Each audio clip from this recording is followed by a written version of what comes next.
السلام علیکم ورحمۃ اللہ وبرکاتہ۔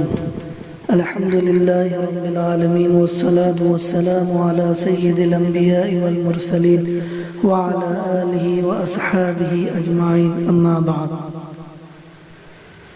عزیزان گرامی، اخلاق کی اصلاح کیسے ہوتی ہے، یہ بات ایک مثال کے ذریعے سے آسانی کے ساتھ سمجھ میں آ جائے گی۔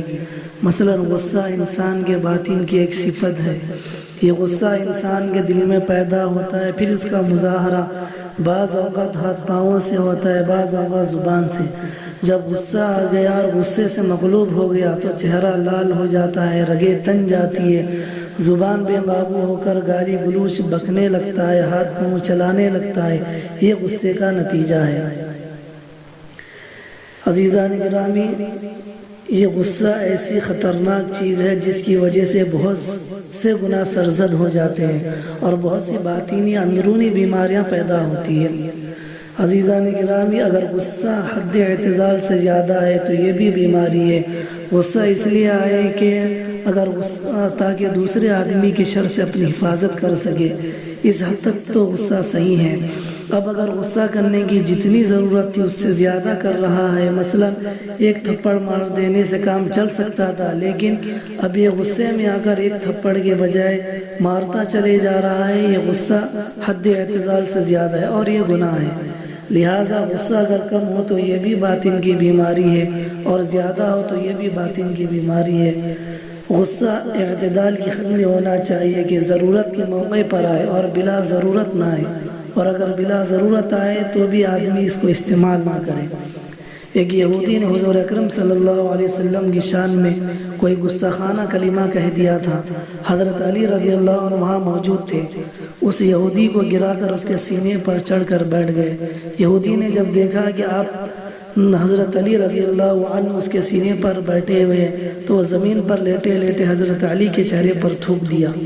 حضرت علی رضی اللہ عنہ نے فوراً اس کو چھوڑ کر الگ کھڑے ہو گئے۔ کسی نے پوچھا کہ علی، آپ نے یہ کیا کیا کہ اس نے مزید گستاخی کی ہے، تو اس کو تو مارنا چاہیے تھا۔ فرمایا کہ اصل میں بات یہ ہے کہ پہلے میں نے اس کو اس لیے سزا دی تھی کہ اس نے نبی اکرم صلی اللہ علیہ وسلم کی شان میں گستاخی کی تھی۔ اس وقت میرا غصہ اپنی ذات کے لیے نہیں تھا بلکہ نبی اکرم صلی اللہ علیہ وسلم کی ناموس کی حفاظت کے لیے تھا، اس واسطے میں نے اس پر چڑھ بیٹھا۔ جب اس نے مجھ پر تھوکا تو میرے دل میں اپنی ذات کے لیے غصہ پیدا ہوا کہ اس نے میرے منہ پر کیوں تھوکا۔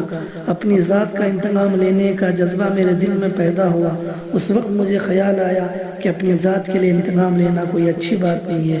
نبی اکرم صلی اللہ علیہ وسلم کی سنت ہے کہ آپ نے اپنی زندگی میں کسی سے کبھی بدلہ نہیں لیا اور انتقام نہیں لیا، اس لیے میں نے اسے چھوڑ کر الگ کھڑے ہو گیا۔ یہ ہے غصے میں اعتدال۔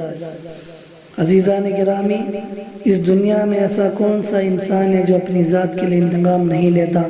حالانکہ نبی اکرم صلی اللہ علیہ وسلم کی سنت یہ ہے کہ آپ نے کبھی اپنی ذات کے لیے کسی سے انتقام نہیں لیا، اور آج ہمارا حال یہ ہے کہ ہر وقت ہم اپنے دشمن سے بدلہ لینے کی سوچتے ہیں۔ اللہ والوں نے کتابوں میں لکھا ہے کہ اگر آدمی کے اخلاق کو پہچاننا ہے تو اسے غصے کی حالت میں پہچانو کہ وہ کیسے اخلاق والا ہے، اس لیے کہ ہر چمکتی ہوئی چیز سونا نہیں ہوتی۔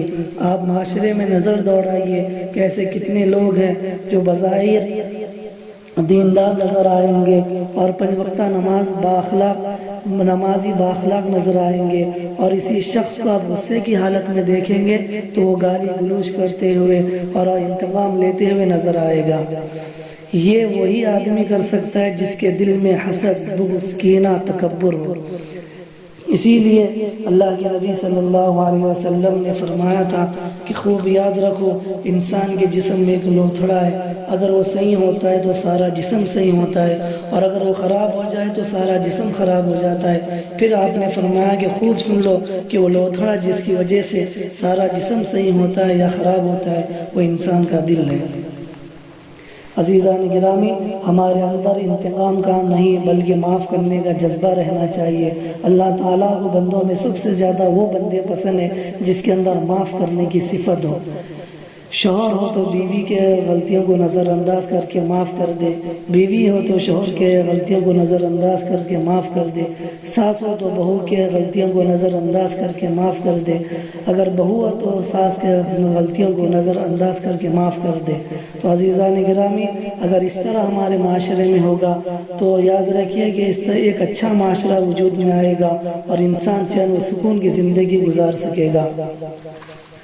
دعا ہے کہ اللہ تعالیٰ اپنی رحمت سے ہمیں اس کو سمجھنے کی توفیق عطا فرمائے اور اس پر عمل کرنے کی توفیق عطا فرمائے۔ آمین وآخر دعوانا الحمد للہ رب العالمین۔ السلام علیکم ورحمۃ اللہ وبرکاتہ۔